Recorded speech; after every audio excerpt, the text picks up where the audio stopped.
Ameublement Tanguay en première ligne.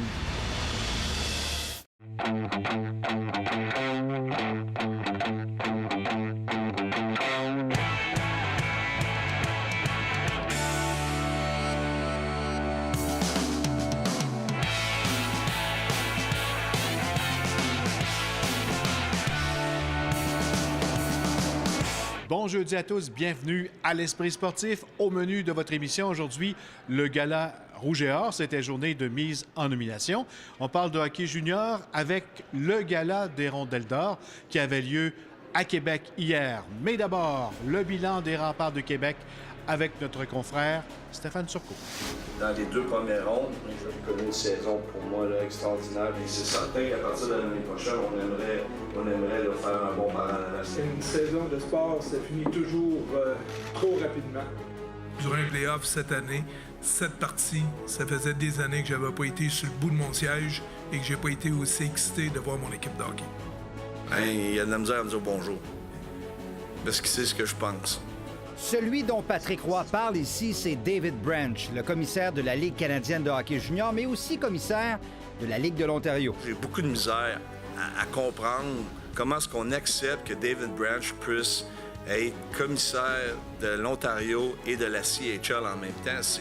Alors, jamais on va être en mesure de changer notre territoire parce qu'il va toujours protéger celui de l'Ontario. C'est que selon Patrick Roy, David Branch représente un frein pour la LHJMQ.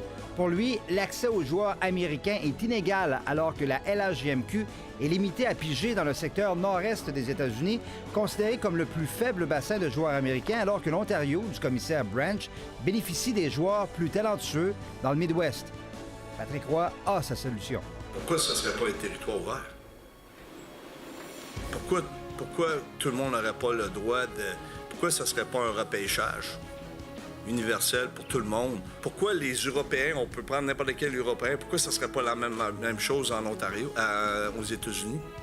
Et il profite aussi de l'occasion pour lancer un message à son propre commissaire. C'est certain qu'à un moment donné, notre ami Gilles Courteau va devoir faire un travail à ce niveau-là pour améliorer ce territoire-là. Patrick Roy, qui a effectué un retour derrière le banc des Remparts, vient donc de compléter la première année d'un contrat de 2 ans. Comment voit-il la suite des choses? A-t-il entamé des négociations pour une prolongation de contrat? Écoutez bien ce qu'il avait à dire. Tant et aussi longtemps que je vais avoir du plaisir comme j'ai eu cette année, il n'y a aucune raison pour moi de regarder ailleurs puis de penser à autre chose. Alors, c'est sûr que une des choses que je voulais faire, c'était justement de ne pas prendre des décisions qui faisaient en sorte d'hypothéquer l'avenir des Remparts. Alors, l'équipe appartient au groupe québécois. C'est eux qui vont prendre les décisions à savoir si le président puis le directeur général et l'entraîneur peuvent revenir année après année. Patrick a un contrat à vie. Fait que tant qu'il va vouloir demeurer à la tête des Remparts de Québec comme instructeur, comme directeur général, il est le bienvenu chez nous. Le message, c'est simple, c'est lui qui décide. Stéphane Turcot, TVA Sport, à Québec.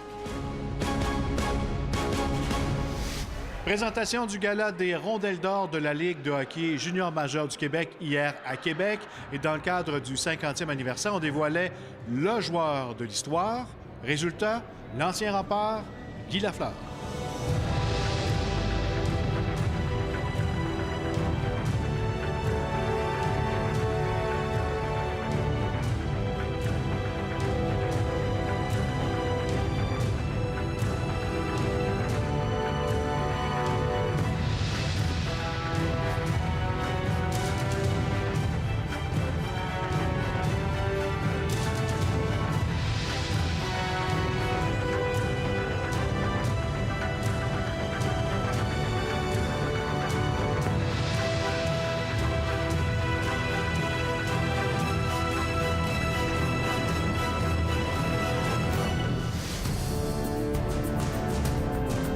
C'était l'époque des Remparts en or, début des années 70. Guy Lafleur était la vedette, la première vedette de cette nouvelle Ligue junior majeure du Québec qui avait beaucoup à prouver. On valorisait peut-être plus la Ligue junior majeure de l'Ontario à l'époque. On était un petit peu des moutons noirs, on avait quelque chose à prouver aussi.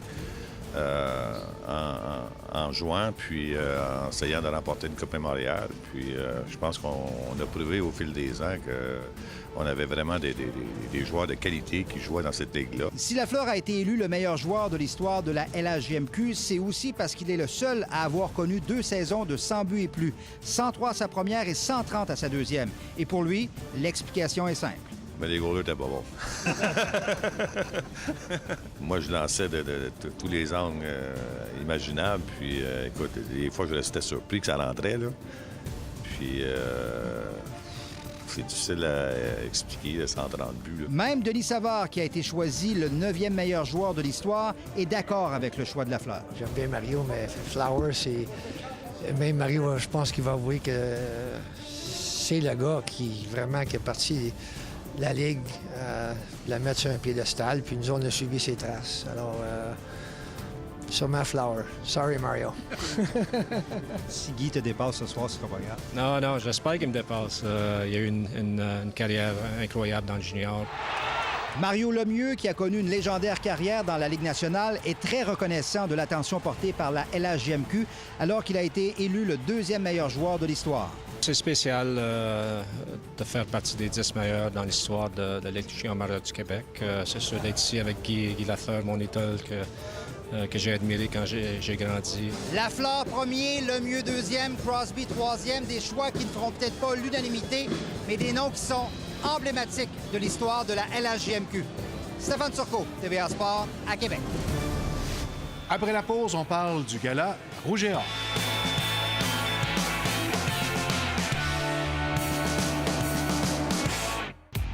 En collaboration avec TVA et le Journal de Québec, Mathieu Performance fait plaisir aux passionnés de vélo. Inscrivez-vous sur la page Facebook de TVA Québec et courez la chance de remporter 2000 $ en carte cadeau chez Mathieu Performance, l'univers du vélo. C'est mercredi prochain qu'aura lieu le 68e Gala Rouge et Or. Et aujourd'hui, on dévoilait les nominations dans les catégories athlète féminine de l'année et athlète masculin de l'année. Reportage.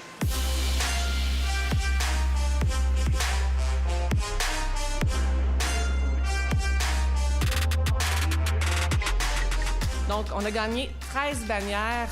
Il faut ajouter à ça 6 podiums nationaux. Pour mettre la table à l'événement, les 26 nominations, dont les 4 gagnants des catégories des étudiants athlètes par excellence en sport individuel et collectif, ont été dévoilées. Pour l'étudiante athlète en sport individuel, Jessie Lacourse. Athlète par excellence du championnat du RSEQ de cross-country et d'athlétisme, Jessie Lacourse est l'unique médaillée d'or du Rouge et Or au championnat U-Sport.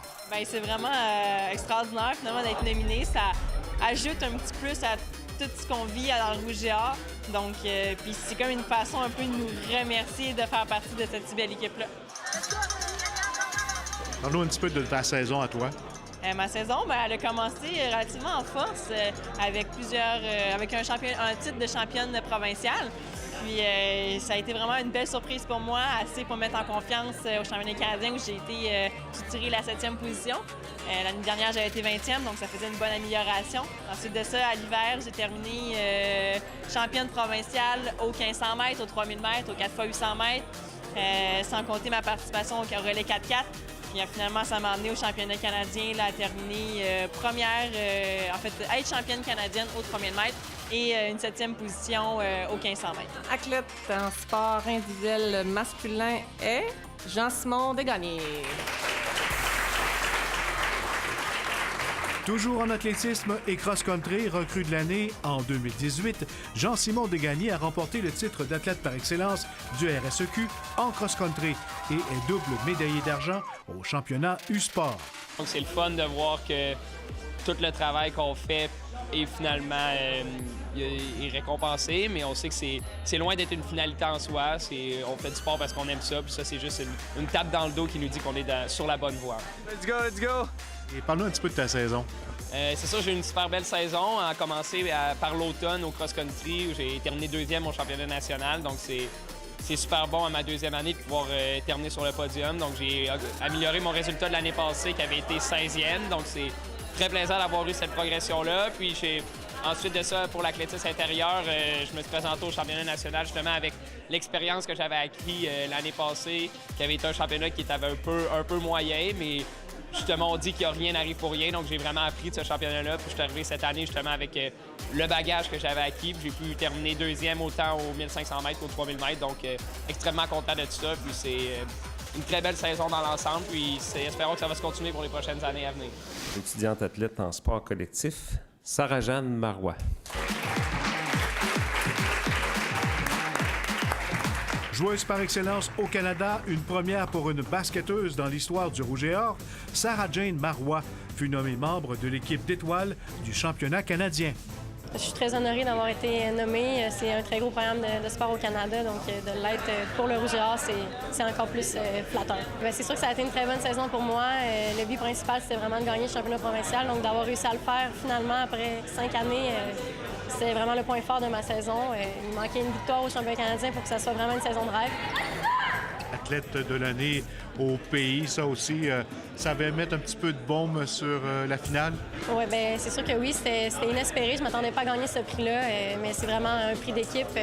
Je pense pas que j'aurais eu ce prix-là si on n'était pas première au Canada. Donc, c'est en grande partie à cause de mon équipe. L'étudiant athlète en sport collectif pour cette année, Mathieu Betts, football.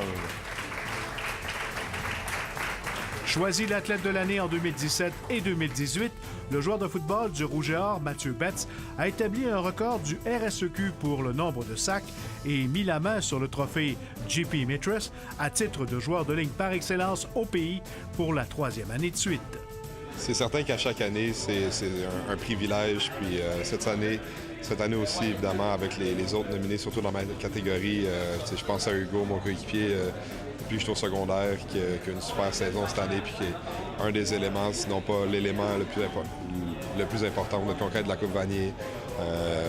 Super athlètes comme Bila, Vicho, toute la saison, incluant les championnats canadiens par la suite, qui est une saison exceptionnelle. Donc juste le fait d'être nominé, j'étais super heureux.